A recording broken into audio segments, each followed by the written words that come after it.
À la poursuite du Père Noël. Dans l'atelier du Père Noël, tout le monde s'affaire.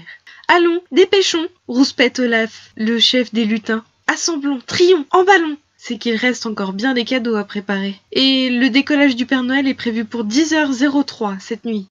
Pilou, attention, concentration. Oui, pardon. Pauvre Pilou, ce soir il fait tout de travers. Il a rangé les chevalets dans les boîtes à poupées, éparpillé les billes dans l'atelier et inversé toutes les étiquettes. Maintenant, en entourant les paquets de rubans, il regarde les étoiles qui scintillent et les flocons de neige qui dansent avec le vent. Comme c'est beau, soupire-t-il. Olaf se fâche. Pilou, regarde-moi ça. Tu as enrubanné 3 paquets à la fois. Pilou est tout penaud. Une larme zigzague sur sa joue. Mais le Père Noël entre dans l'atelier. Ne sois pas trop sévère avec Pilou, dit-il à Olaf. C'est un débutant. Puis il se tourne vers Pilou en souriant. Je te confie une mission. Tu vas cirer mon traîneau pour qu'il glisse mieux dans le ciel. File dans la grange et prends la cire de lune. C'est le pot bleu sur l'étagère, à côté du rouge. Oh oui, Père Noël, s'écrie Pilou. Tout de suite, Père Noël. Dans la grange, les reines piaffent d'impatience. Seul Dilling, le plus âgé, fait la tête. Cette année, il ne part pas en tournée. En le voyant si triste, Pilou est tout tourneboulé. Mais il doit accomplir sa mission. Sur l'étagère, il cherche la cire de lune. Quelle couleur a-t-il dit déjà? Rouge ou bleu? Il hésite. Prend le pot rouge et cire de son mieux le traîneau du Père Noël. Voilà, il va être content de moi. C'est l'heure du grand départ. Tous les cadeaux sont prêts, juste à temps, comme chaque année. Le Père Noël salue tout le monde et s'envole sur son traîneau luisant. Pilou réalise alors son erreur. Sur le pot rouge, c'est écrit « Cire d'étoiles filantes. Danger, risque d'explosion. Catastrophe !» Pilou tremble sous son bonnet. Il n'y a qu'une solution, se dit-il. Mais attention, concentration.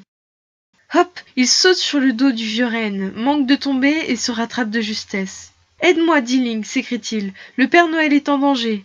Et Pilou et Dilling s'élancent dans le ciel à la poursuite du Père Noël. Bientôt, ils survolent des forêts, des lacs, des maisons, mais pas de Père Noël en vue. Il lui est arrivé malheur, frémit le lutin. Soudain, Pilou aperçoit le traîneau du Père Noël. Il crache d'inquiétantes étincelles. « Père Noël, arrêtez, vous allez exploser !» hurle Pilou. Mais le Père Noël n'entend pas et continue à filer. « Vite, rattrape-le, Dilling !» Dilling rassemble ses forces et tente de galoper.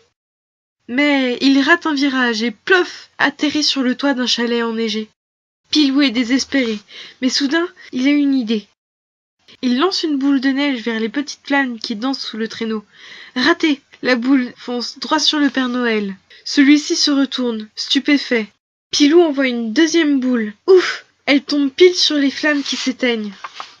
Le Père Noël se pose sur un chalet voisin. Mais enfin, gronde-t-il, je n'ai pas le temps de faire une bataille de boules de neige. Pilou ose à peine le regarder. C'est que j'ai fait une grosse erreur. Je me suis trompé de cire.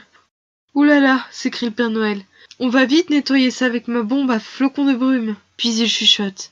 Moi aussi j'ai fait une erreur. J'ai mangé trop de chocolat. Impossible de passer par les cheminées. Tu peux peut-être m'aider? Dans la nuit de Noël, un petit lutin joyeux et un vieux renne heureux sillonnent le ciel. Guidés par le Père Noël, Pilou se glisse dans les cheminées et, un à un, dépose les cadeaux. Cette fois, il ne fait rien de travers. Il sourit aux étoiles qui scintillent et aux flocons de neige qui dansent avec le vent. Fin de l'histoire.